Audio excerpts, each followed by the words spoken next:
नमस्कार दोस्तों, library all info में आपका स्वागत है। चलिए, यह आपकी अगली क्लास है यूजीसी नेट की। इस चैनल के माध्यम से हम लोग यूजीसी नेट की तैयारी कर रहे हैं। ठीक है, आपका यूनिट 3 अब चल रहा है। यूनिट 3 में क्लास आपका ये 3 है। ठीक है, चलिए देखिए, पहले हम इस क्लास में कॉन्सेप्ट पढ़ेंगे। ठीक है, पहले क्या पढ़ते हैं? Concept.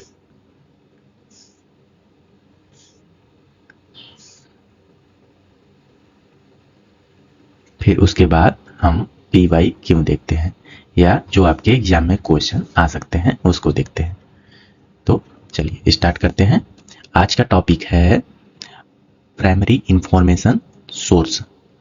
Primary information sources, print and electronic. देखेंगे कि प्राइमरी इंफॉर्मेशन सोर्स कौन कौन से हैं, प्रिंट और इलेक्ट्रॉनिक दोनों रूपों को देखेंगे। तो पहले जानते हैं what are primary information source. Primary information source क्या है? ठीक है, तो देखिए, प्राथमिक सूचना स्रोत वे होते हैं जिनमें मौलिक, ओरिजिनल और प्रत्यक्ष जानकारी होती है, जो सीधे लेखक, शोधकर्ता द्वारा प्रस्तुत की जाती हैं।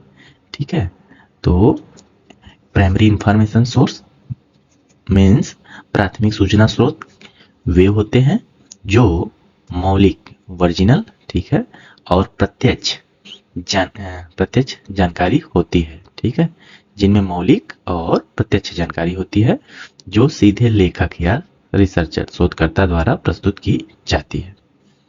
चलिए आगे देखते हैं कि वह कौन कौन से स्रोत हैं। देखिए, प्रिंट मीन्स जो मुद्रित रूप में हो। ठीक है, जैसे जर्नल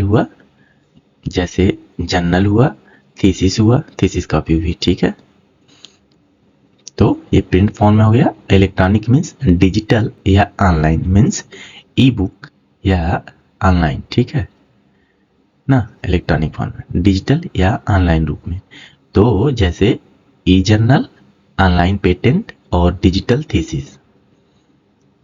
ठीक है, चलिए आगे देखते हैं कि source, major type of primary source. अब देखेंगे कि कौन कौन से महत्वपूर्ण सोर्स हैं प्राइमरी सोर्स। ठीक है, इंफॉर्मेशन के कौन कौन से महत्वपूर्ण प्राइमरी सोर्स हैं। तो देखिए, पहला है जर्नल। ये जर्नल है, रिसर्च जर्नल। देखिए, एक जर्नल का यह इमेज है, यह साइंटिफिक जर्नल है ना। तो जर्नल में क्या होता है? लेटेस्ट जानकारी होती है। और देखेंगे हम कि लाइब्रेरी साइंस में हम लोगों का जो कई सारी जर्नल छपते हैं, तो जिसमें ILA का, इंडियन लाइब्रेरी एसोसिएशन का, ठीक है, एक फेमस जर्नल क्या है? जीला ना, journal of Indian library association. ठीक है, चलिए हाँ आगे देखते हैं। देखिए, जर्नल क्या है? जर्नल में किसी विषय पर नवीनतम शोध प्रकाशित होता है, जो अक्सर पीर रिव्यूड होता है। ठीक है, जर्नल में क्या होता है? नवीनतम शोध, जो नए नए शोध होते हैं वह छपता है ना, जो अक्सर पीर रिव्यूड होते हैं। तो जर्नल की क्या क्या विशेषताएं होती हैं? तो यह पीरियोडिकल्स होता है, मंथली या क्वार्टरली, या महीने में या 3 महीने में, ठीक है, प्रकाशित होता है। कंटेंट रिसर्च आर्टिकल, इसमें क्या होते हैं? रिसर्च लेखों का संकलन होता है ना। ठीक है, हाईली एथेंटिक, यह बड़े स्तर पे सत्य होते हैं। ठीक है, इसमें जो भी सूचना होती है सत्यापित सूचना होती है। ठीक है, तो यूजीसी नेट के लिए आप ध्यान रखिएगा कि लेटेस्ट होगा और प्लस रिसर्च, जिसमें लेटेस्ट रिसर्च का कलेक्शन होगा, वह आपका जर्नल कहा जाएगा। चलिए आगे देखते हैं कि कॉन्फ्रेंस प्रोसीडिंग। कॉन्फ्रेंस प्रोसीडिंग क्या होता है? कॉन्फ्रेंस मतलब सम्मेलन, ठीक है, यहाँ कर लीजिएगा समझ, सम्मेलन, ठीक है। अब यह होता क्या है ना, तो देखिए यह क्या है, एक प्रकार का प्रोजेक्टर है, ठीक है। यहाँ कॉन्फ्रेंस में ये सभी लोग बैठे हैं, ठीक है, इस प्रकार, और यहाँ एक व्यक्ति द्वारा कुछ कहा जा रहा है ना, तो इस प्रकार कॉन्फ्रेंस हॉल होता है, ऐसे ही लोग बैठे होते हैं, ठीक है। और अपने अपने लाइब्रेरी साइंस में देखेंगे तो कॉन्फ्रेंस कौन कौन से होते हैं, तो आप तो जानते हैं इंटरनेशनल स्तर पे इफ्ला कराता है WLIC, ठीक है, लेकिन ये भारत में देखेंगे राष्ट्रीय स्तर पर तो आपका इनफ्लिब नेट कराता है, इनफ्लिब नेट कराता है। कौन सा कॉन्फ्रेंस है, तो इसका है कैलिबर ना, कैलिबर, ठीक है। कैलिबर होता है, नैकलिन डिलनेट का होता है, नैकलिन, ठीक है, ये सब कॉन्फ्रेंस है। तो देखते हैं कि कॉन्फ्रेंस, चलिए अब हम देखते हैं कि कॉन्फ्रेंस क्या होता है और कॉन्फ्रेंस की क्या विशेषताएं होती हैं। तो देखिए कॉन्फ्रेंस प्रोसीडिंग में सम्मेलन सेमिनार में प्रस्तुत शोध पत्र शामिल होते हैं, ठीक है। तो देखते हैं हम कि लाइब्रेरी साइंस के फील्ड में कौन कौन से फेमस कॉन्फ्रेंस होते हैं।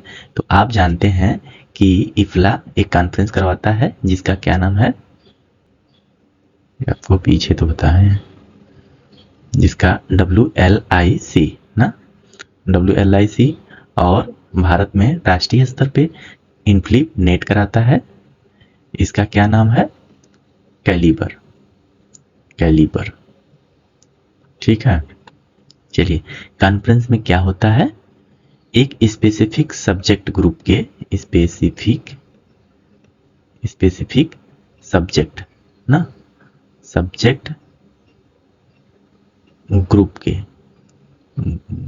सब्जेक्ट ग्रुप के लोगों का सम्मेलन होता है, ठीक है। लोग यहाँ एकत्रित होते हैं, सम्मेलन होता है। और इस सम्मेलन में क्या होता है, वर्तमान समय में चल रही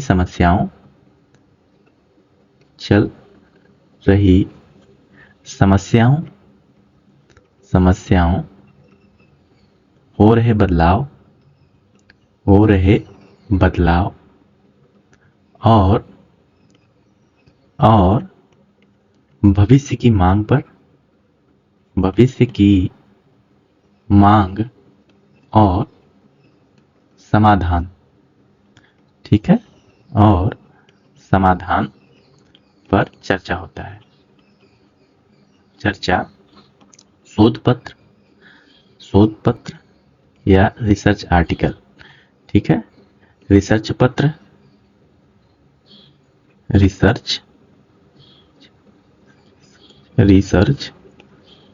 के माध्यम से चर्चा, ठीक है, चर्चा होती है ना। चलिए तो इसकी विशेषताएं क्या है देख लेते हैं। ईयरली रिसर्च आउटपुट, ठीक है, तो प्रायः रिसर्च का उत्पादन, not always Pir review,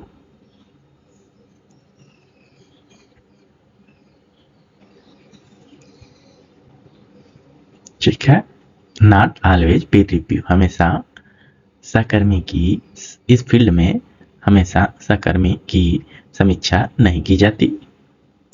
fast distribution, सूचना का तेजी से प्रसार किया जाता है, ठीक है। ईयरली रिसर्च आउटपुट मीन्स प्रारंभिक रिसर्च उत्पादन, ठीक है, प्रारंभिक रिसर्च उत्पादन ना। चलिए आगे देखते हैं। यहाँ देखिएगा कि कॉन्फ्रेंस क्या है, ईयरली प्रारंभिक रिसर्च है। इसमें प्रारंभिक रिसर्च को प्रस्तुत किया जाता है। चलिए आगे देखते हैं।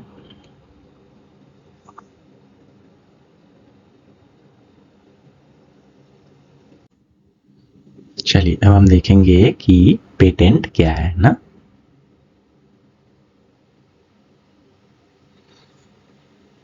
तो पेटेंट क्या है? पेटेंट आविष्कारक को एक निश्चित अवधि तक विशेष अधिकार देता है।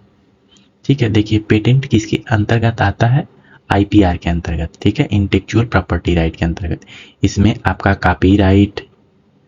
कॉपीराइट, पेटेंट ना, पेटेंट और ये ट्रेड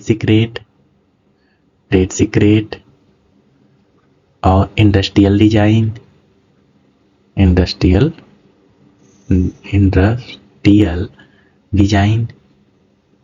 ठीक है, और ये लोगो, इंडस्ट्रियल डिजाइन यहाँ कर लीजिए, लोगो, इन सब पे आईपीआर के अंतर्गत ये सब आते हैं।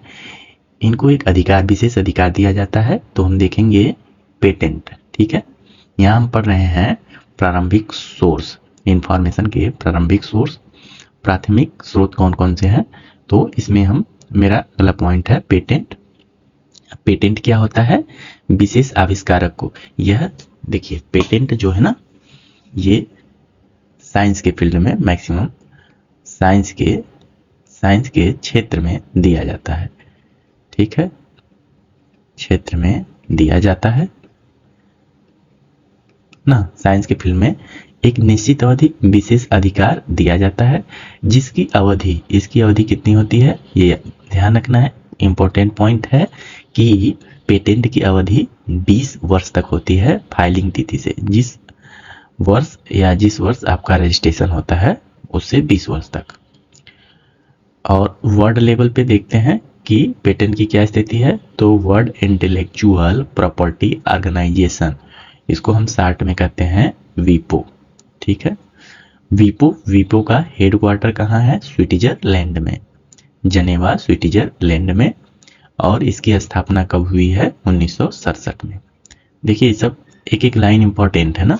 कभी कभी पूछता है आपसे कि वीपो का मुख्यालय कहाँ है, तो आपको पता होना चाहिए जनेवा स्विट्जरलैंड में। और यह इसकी स्थापना कब हुई? तो 1967 में। ठीक है, अब देखते हैं भारत में office of the controller general of patent design and trade. ठीक है, इसकी ऑफिस कहाँ है? पेटेंट डिजाइन एंड ट्रेड की, जहां हम रजिस्ट्रेशन करवाते हैं अपने पेटेंट का। तो इसका हेड क्वार्टर है मुंबई, इंडिया में। और इसकी स्थापना 1940 में, ध्यान रखिएगा 1940 में हुई। ठीक है, देखिए यहाँ हम एक पेटेंट का सर्टिफिकेट लिए हैं ना। ठीक है, जो भारत सरकार के माध्यम से ये दिया जाता है। ठीक है, देखिए पेटेंट संख्या है, आवेदन संख्या है, पहल करने की तारीख देखिए 7/6/2010। तो इसमें इसी तारीख से 20 वर्ष तक, तो कितना हो जाएगा? 7/6/2030 तक। ठीक है, इनकी पेटेंट अवधि रहेगी ना। पेटेंटी का क्या नाम है? विकास कुमार मित्तल। ठीक है, प्रमाणित किया जाता है। ठीक है, बस आप ये जानिए कि इस प्रकार होता है। चलिए आगे देखते हैं कि पेटेंट क्या है और उसकी क्या विशेषताएं हैं ना। तो पेटेंट एक कानूनी दस्तावेज है जो आविष्कार पर विशेष अधिकार प्रदान करता है। ठीक है, एक जो आविष्कारक होता है ना, उसको 20 साल तक, उसको 20 ईयर तक एक अधिकार प्रदान करता है। ठीक है, एक राइट देता है। अब वह उस अधिकार का उपयोग कर व्यापार कर सकता है। ठीक है, व्यापार कर सकता है, अपनी अपने अपने आविष्कार का लाभ उठा सकता है। ठीक है, आविष्कार का लाभ। चलिए, अब आविष्कार के लाभ में जैसे अगर कोई वो दवा, जैसे हम देखते हैं मेडिकल के फील्ड में, ठीक है, उसने उसने किसी दवा का निर्माण किया ना, किसी मेडिसिन, ठीक है, का निर्माण किया जो लोगों की मैक्सिमम समस्याओं को दूर करे, तो उससे वह लाभ कमा सकता है। ठीक है, चलिए, ऐसे ही विज्ञान के फील्ड में कई सारे कार्य हो सकते हैं। अब देखिए इनकी क्या विशेषताएं हैं। तो टेक्निकल डिटेल, ठीक है, तकनीकी, इसमें तकनीकी वो खोज होता है ना, तकनीकी वर्णन होता है। लीगल प्रोटेक्शन, तो ये पेटेंट की विशेषताएं हैं। ठीक है, टेक्निकल डिटेल, लीगल प्रोटेक्शन, कानूनी सहायता, कानूनी सुरक्षा, ठीक है, पेटेंट प्राप्त करने के बाद ना, पेटेंट एंड इनोवेशन बेस्ड होता है, आविष्कार के आधार पर। ठीक है, देखिए पेटेंट में क्या होते हैं, टेक्निकल डिटेल, आपने क्या किया है उसका एक तकनीकी डिटेल होता है, उसमें शामिल होता है। और लीगल प्रोटेक्शन, आपको कानूनी सुरक्षा मिलती है। इनोवेशन बेस्ड, यह आविष्कार के आधार पर होती है ना, तो जो इनोवेशन आविष्कार करता होता है उसको पेटेंट मिलता है। ठीक है, चलिए आगे देखते हैं। देखिए ध्यान रखिएगा कि हम लोग पढ़ रहे हैं प्राथमिक सोर्स, प्राइमरी सोर्स के टाइप हम लोग पढ़ रहे हैं। अब इसमें अगला है आपका स्टैंडर्ड। स्टैंडर्ड क्या होता है, तो देखते हैं। स्टैंडर्ड उत्पादों सेवाओं की गुणवत्ता, सुरक्षा और एक रूपता सुनिश्चित करती है। ठीक है, अब जब किसी स्टैंडर्ड क्या करता है कि गुणवत्ता, सुरक्षा, एक रूपता सुनिश्चित करती है।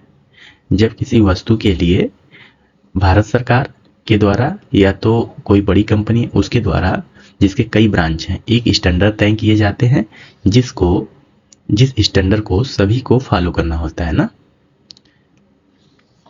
या गवर्नमेंट या कोई संस्था, कोई इंडस्ट्री, ठीक है, हो सकती है ना, के द्वारा एक स्टैंडर्ड स्थापित किया जाता है, एक स्टैंडर्ड बनाया जाता है, एक स्टैंडर्ड बनाया जाता है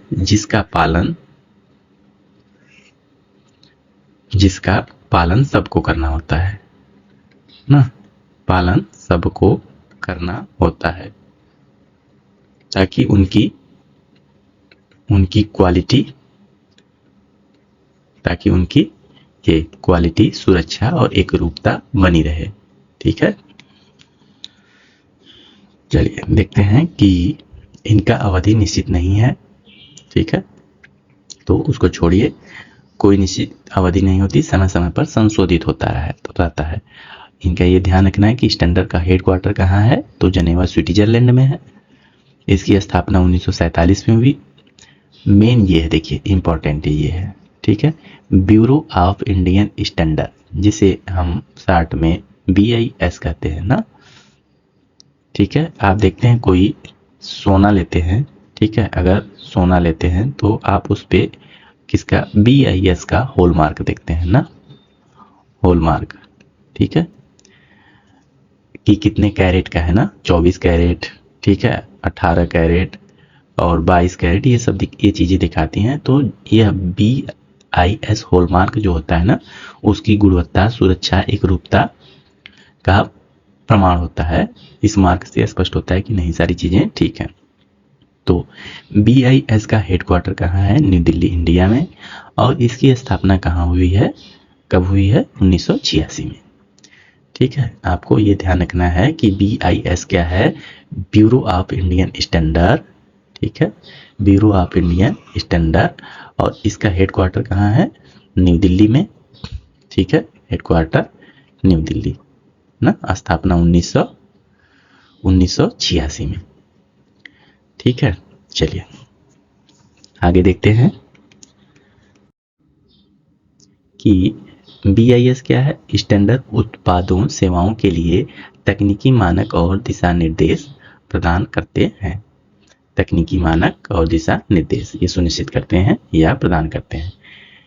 एग्जाम्पल में ISO इंटरनेशनल स्टैंडर्ड ऑर्गेनाइजेशन, यह अंतर्राष्ट्रीय स्तर की संस्था है, और BIS bureau of Indian standard, इसके बारे में हम अभी पढ़े हैं।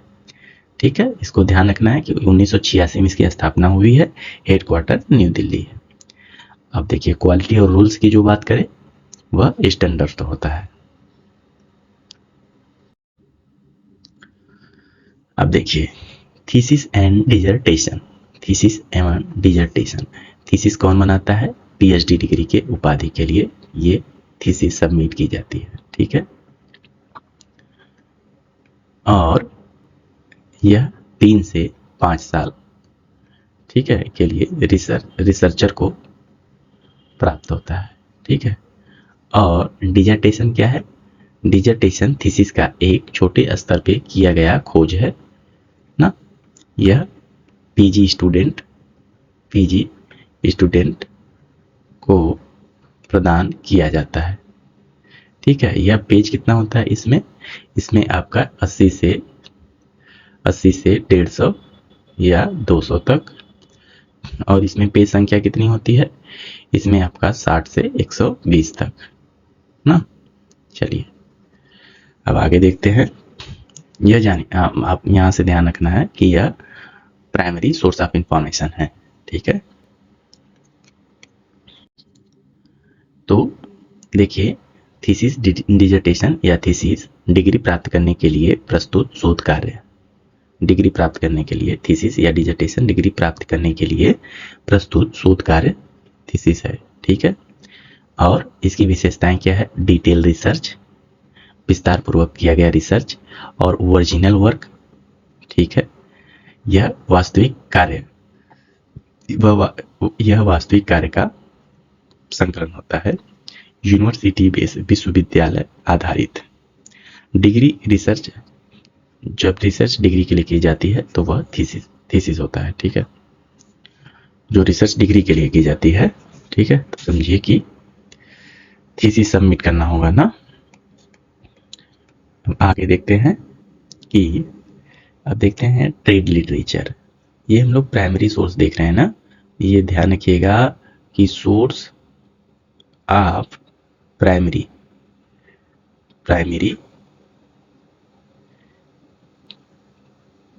इंफॉर्मेशन। ठीक है, तो ये सब जितनी चीजें हम पढ़ रहे हैं ना, thesis dissertation standard trade literature, ये सारी चीज प्राइमरी इंफॉर्मेशन सोर्स हैं। तो देखते हैं ट्रेड लिटरेचर क्या है।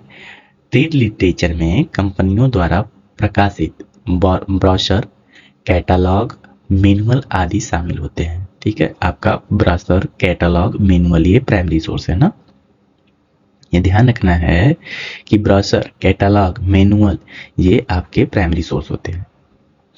ठीक है, प्रोडक्शन, इनमें क्या इनकी विशेषताएं होती हैं? प्रोडक्शन ऑफ इंफॉर्मेशन, उत्पादन की सूचना, मार्केट ओरिएंटेशन, मार्केट के आधार पर, नॉन एकेडमिक बट यूजफुल, यह कोई एकेडमिक नहीं होती है बट उपयोगी होती है। ठीक है, जिसमें बिजनेस इंफॉर्मेशन हो वह क्या होता है? ट्रेड लिटरेचर होता है।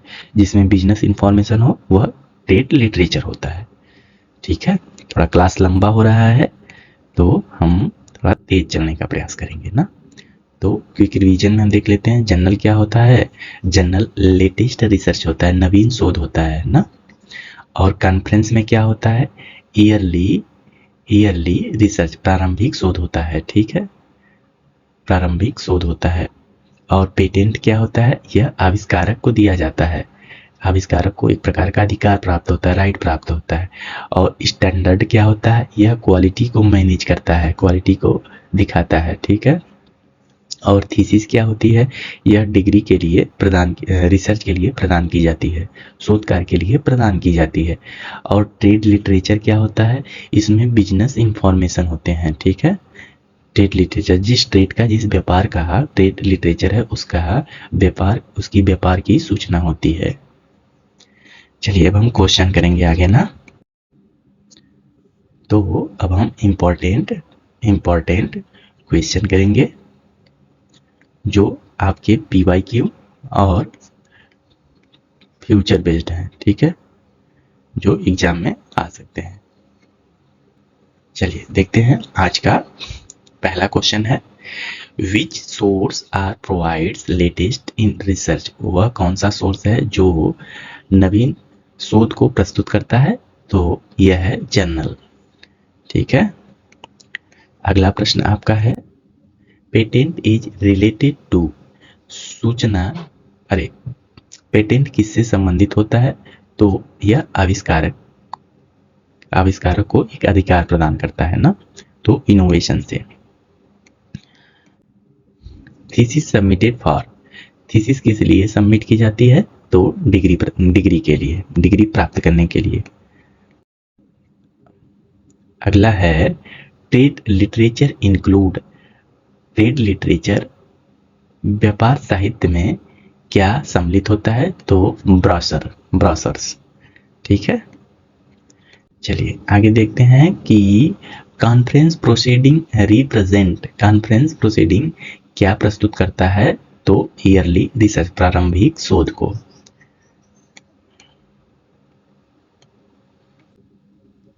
देखिए आपके यूजीसी नेट एग्जाम में पूछा जाता है जर्नल और कॉन्फ्रेंस में क्या अंतर है। जर्नल और यह एक शोध पत्र और रिसर्च आर्टिकल के रूप में होगा, कॉन्फ्रेंस सम्मेलन होता है, ये पूछा जाएगा या पूछा जाता है। पेटेंट और स्टैंडर्ड क्या होता है? ठीक है, पेटेंट और स्टैंडर्ड क्या होता है? पेटेंट और स्टैंडर्ड हम पीछे देख चुके हैं, ठीक है। थीसिस और रिपोर्ट क्या होती है ना। चलिए, ओरिजिनल रिसर्च होगा तो प्राइमरी में होगा, डिग्री वर्क थीसिस के लिए किया जाता है, ठीक है। डिग्री के लिए या डिग्री वर्क थीसिस से संबंधित है। बिजनेस इंफॉर्मेशन जिसमें हो उसको क्या कहते हैं? ट्रेड लिटरेचर कहते हैं, ठीक है ना। चलिए अब आगे देखते हैं, which of the following primary source, इसमें से कौन से प्राइमरी सोर्स हैं? तो encyclopedia, journal article, dictionary, index. तो आपका जर्नल आर्टिकल है, ठीक है। पेटेंट क्या प्रोवाइड करता है? तो लीगल राइट ओवर इन्वेंशन, आविष्कारक को एक कानूनी अधिकार प्रदान करता है, ठीक है। अगला प्रश्न है, trade literature is mainly used for, trade literature मुख्य रूप से किसके लिए उपयोग किया जाता है? तो बिजनेस इंफॉर्मेशन, व्यापार सूचना के लिए। अगला प्रश्न है, थोड़ा हम तेज चल रहे हैं क्योंकि समय कॉन्सेप्ट समझाने में थोड़ा ज्यादा चला जाता है। चलिए, standard are related to, standard किससे संबंधित है? तो क्वालिटी को दिखाता है ना। जैसे ब्यूरो ऑफ इंडियन स्टैंडर्ड है, वह क्वालिटी, अगर ब्यूरो ऑफ BIS का अगर लोगो लगा है तो इससे लोगों को दिमाग में आता है कि यह सही है, ठीक है, लोग या मार्क, ठीक है।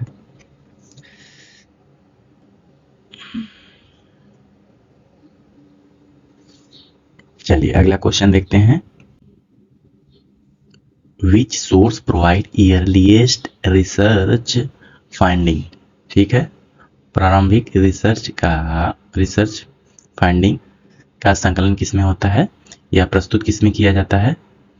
तो कॉन्फ्रेंस प्रोसीडिंग में, ठीक है। विच सोर्स प्रोवाइड, वह कौन सा सोर्स है जो हमें प्रारंभिक शोध को प्राप्त करने में मदद करता है?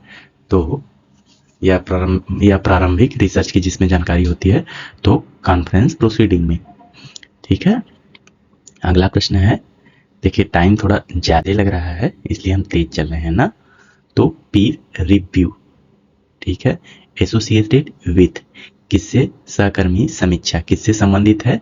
तो जर्नल से ना। अगला प्रश्न है, डिजर्टेशन क्या है?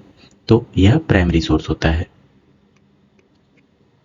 और यह लास्ट प्रश्न है, which source is most reliable for innovation detail, innovation detail का रिलायबल सोर्स कौन सा है, तो पेटेंट जर्नल थीसिस कॉन्फ्रेंस, तो ये हो जाएगा थीसिस आपका। ठीक है, चलिए आज के लिए इतना ही। अगर आपको यह क्लास अच्छी लगी हो तो आप सेशन को लाइक करिए और चैनल को सब्सक्राइब करिए। ठीक है, और कोई आपके सुझाव हो या यह क्लास कैसी लगी आप कमेंट करिएगा। ठीक है, चलिए थैंक यू।